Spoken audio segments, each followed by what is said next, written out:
Hello and welcome to the Finance Quarter. I'm Andrew Robertson. It's hard to believe it's a month since the federal budget. How time flies. And whilst there were no surprises in the budget on superannuation, there were some measures aimed at retirement incomes which haven't received much coverage. Well, to find out what they are and what they mean, I spoke with independent financial planner Suzanne Haddan. Suzanne, as a financial planner, you must have been pleased there were no more overt changes to the superannuation system after what was announced a few weeks before. Absolutely, because we were concerned any changes weren't going to be good. But what we're waiting for is the rules about the changes already announced. You know, for example, if an income stream, an account-based pension needs to be recommenced for whatever reason, is it still protected by the capital gains tax exemption? So once those rules are out, that will help us plan, plus the election. Well, on that point, does that leave the whole retirement planning industry in limbo, I guess, until you know the result of the election? It does actually, because it makes it difficult for us to make recommendations to clients about current assets they already have that may or may not be protected by being invested before the key date. For example, 5th of April 2013, you're protected for capital gains within an account-based pension until 2024. So we don't want to jeopardise those protections when we don't know the final rules. So what do you say to clients in that situation? Well, this is a great imperative to make change because, for example, if an investment was going to perform poorly, forget about tax and issues, you just get out. But if a client was thinking about recommencing an account-based pension to pick up some additional monies that were in superannuation, we will probably hold off that change until after the election. Now, you mentioned pensions, and one of the big issues around pensions at the moment is longevity risk. And in the budget, the government has flagged concessional tax treatment for deferred lifetime annuities to try to overcome that longevity risk. What are your thoughts on that? Well, the deferred lifetime annuities, to deal with the longevity risk, enable you to invest the money with a life company and the income stream doesn't start till some future date, normally when you've passed life expectancy. The issue was that they didn't have the concessional tax treatment, basically tax-free earnings of account-based pensions. So that's a really good change that was made. I think though that people just have to recognise that the amount of money you invest in a particular deferred lifetime annuity, always consider the risk because the guarantee is only as good as the company giving it. So I wouldn't recommend huge amounts in one annuity with one company. Now, on the longevity issue, an increasing issue as the population ages is that people who've been living in their houses for a long time, when they downsize, they find themselves sitting on a pot of money which affects their eligibility for Centrelink benefits. And in the budget, the government has put forward a way to allow them to hang on to that money and still get the age pension. What are your thoughts on that? And that was another good change because you'll be able to isolate up to $200,000 in a special account, and so long as you make no withdrawals, it won't be deemed under the Centrelink asset and income test rules. And that'll encourage people to have more confidence to make changes and not be so fearful of losing all their entitlements on the change. So I think that's another good change. Obviously it won't help those in particularly Sydney and Melbourne that might have substantial properties because it's only $200,000 that's protected. Now, on deeming rules, the government is making changes to the deeming rules around pensions to, in its words, make them fairer. What have they done and what are your thoughts? Yes, well, one of the changes they're making is to account-based pensions. One's established post 1st of January 2015. And what's going to happen is they're going to deem the income, deem the asset, the same as they do your term deposits and other investments. Whereas presently, they have very favourable income test rules around account-based pensions. So that would be an adverse change and will negatively impact people's age pension moving forward for those 1st of January 2015 setups. Is it making the system fairer? I suspect it is making it fairer. It's making it less complicated. But I think the other issue is it will also, depending on the final legislation, affect clients going into aged care who also set up their account-based pensions. So the message I'm hearing through all your answers today, and without meaning to give your business a free plug, with all these changes going on, you really do need some good financial advice. I think that's really important now. It's a complex framework we're working in, and professional judgment as to where the rules may go and how they might affect you are really important to gain. Suzanne Haddan, thank you very much for your time.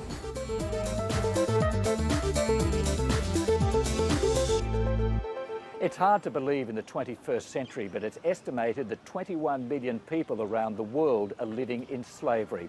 Millions of them are in factories and on farms in third world countries, turning out products bought by us in first world countries like Australia. Fortescue Metals Chairman Andrew Forrest is the Australian head of a global organisation called Walk Free, which is campaigning to end slavery.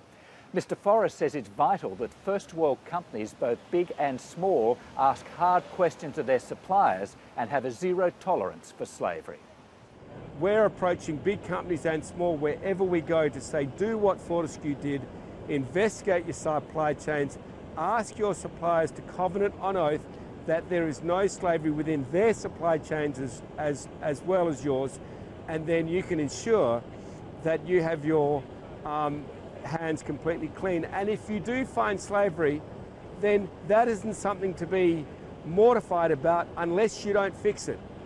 The mortification should come from when you don't look or you don't fix. The looking process is what will change the world against slavery, and this must happen for every man and woman in the world. Of course, it's not just slavery in third world countries, but the dreadful conditions for the millions of people who are paid to work in factories and on farms. The recent collapse of a clothing factory in Bangladesh, in which more than 1,000 people were killed, has Western retailers who buy goods in Bangladesh, including some Australian companies, scrambling to protect their reputations. Dr Annie Delaney from Victoria University in Melbourne studies supply chains in Bangladesh and says it's not a good look for the companies involved. The main motivation is price. I mean, look, Bangladeshi workers are working for about 35 cents an hour compared to Chinese workers for about $1.30 an hour. That's a huge, advantage. The consequence of that, though, is are they turning a blind eye? I think they are, because the evidence shows that there are extensive human rights abuses in the garment supply chain in Bangladesh. The employers, the local employers, care about meeting the deadlines of the brands to earn their money, and I think workers are being treated as expendable items in this supply chain.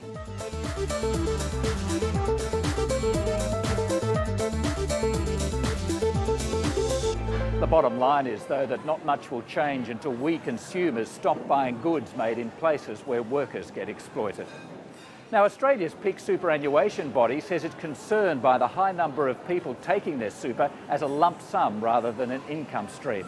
The Association of Superannuation Funds of Australia worries that super is not being used for what it's meant for, and that many people who take lump sums will end up on the age pension. It's suggested a radical solution to fix the problem, but it's one that politicians may struggle with. Pauline, you seem to be arguing in your white paper that a super system designed in the 1990s is not the right one for the 21st century. Why do you believe that? Two reasons. First, people are living a lot longer. When the system was designed, often when people retired at 60 to 65, many died within the first 6 years of retirement. Now people are living well into their 90s and past 100, so they can be retired for 30 years. So that means the money that you save for retirement has to last a lot longer. We also have an ageing population. Now what that means is that when the system was designed, there was over 5 people working for everybody retired. What there will be in the next 10 to 15 years is for every person retired, there'll only be 2.7 people working. So that changes the dynamics and the tax base quite substantially. You talk about having a non-hysterical discussion. You're suggesting a penalty tax rate of up to 30% for large lump sum payments. Do you think we'll be able to have a non-hysterical discussion about that? There is no doubt that there is a deep love affair with the lump sum, and people retiring today who have really believed that the lump sum would not be taxed. It should not be taxed because they haven't been able to plan for it. But what we know is that every time the system has been adjusted, and it's been adjusted when giving people a lot of notice, then they've said, yep, that makes sense. People need to know why. and need to understand that the policy being applied is sound. So if somebody wants to take a lump sum and spend it, that's fine, but give back some of the tax that everybody has foregone during the time that you've accumulated. That's all we're saying. One of the points that's caused a lot of controversy in recent years is the reduction in people's ability to contribute tax-free contribution or make tax-free contributions to their super. The government has lowered the concessional limits. Your paper is arguing that instead of focusing so much on the annual limit, we should take a lifetime approach. We have to understand in society today, we all work differently. Particularly women. We know you take time out of the workforce. We also know that with society the way it is, we have very high debt levels, particularly through our 30s and our 40s.